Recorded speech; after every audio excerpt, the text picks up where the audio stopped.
Bagay, tama ka sa lahat ng bagay. Anyway, mukha namang mga baliwang pamilya ng Louis. Bagay ka sa kanila. Nancy! Linda! Buisit ka, ah! Sinasadya mo to! Good luck, girl. Ano? Hoy! Linda, buisit ka! Ako dapat maglalak sa kanya eh. Linda, bumalik ka rito! Linda! Linda! Hindi naman siya tanga. Ako talaga ang tanga. Pwede bang skip natin to? Parang awa mo na. Hindi, ha? Linda! Ano ginagawa mo?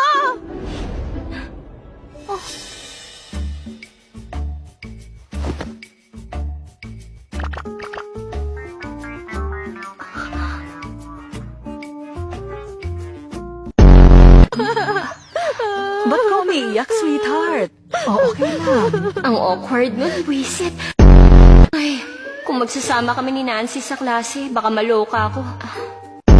Tara na, kakain, di ba? Hoy, Linda. Proud ka sa sarili mo, no? Wow, role mo ang pagiging kontrabida, di ba? Iba kapag nakaharap, iba pag nakatalikod. Hindi na plastic pag walang tao. Ano bang pinagsasasabay mo dyan? Naka 719 points ka. Ikaw talaga. Tinatago mong galing mo. Salamat. Dahil sa examination paper, mas mag-aaral pa ako. Sorry na talaga.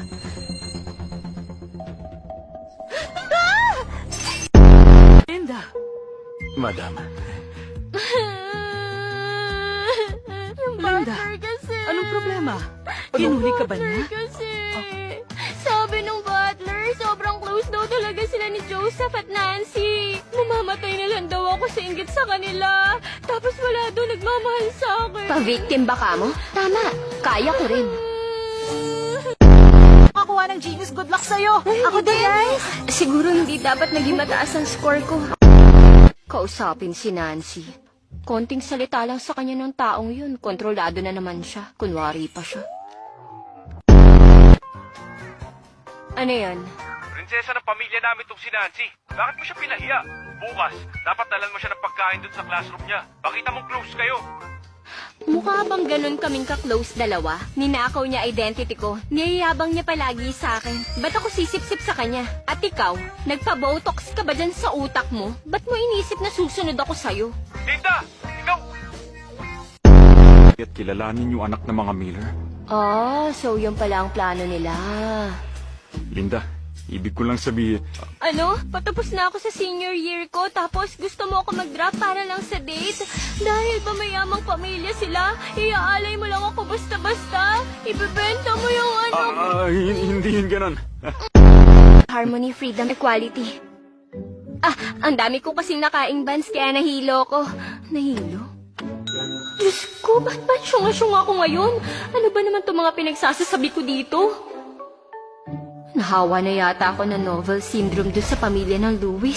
Nakakahiya! Kunyari nag-aaral ako. Nag-aaral. Punta na ako sa school para mag-register sa dorm.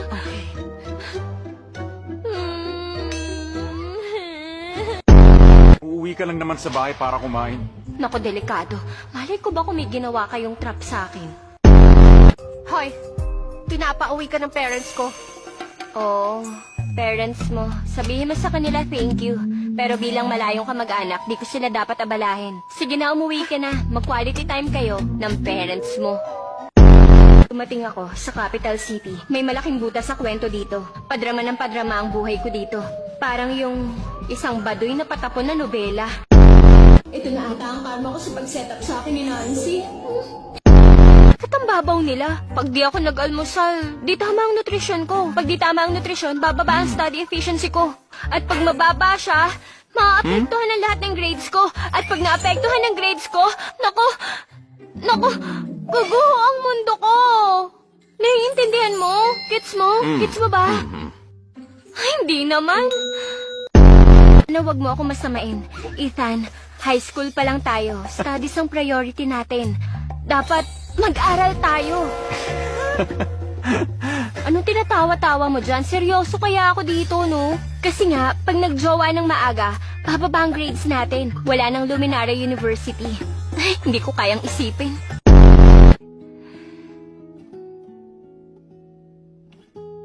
Salamat kina mama at papa at sa mga kapatid ko. Ako ng pinakamasayang prinsesa ngayon. Wow, ang yaman nyo naman. Inggit na inggit ako, buhay prinsesa. Yan ang pangarap ko.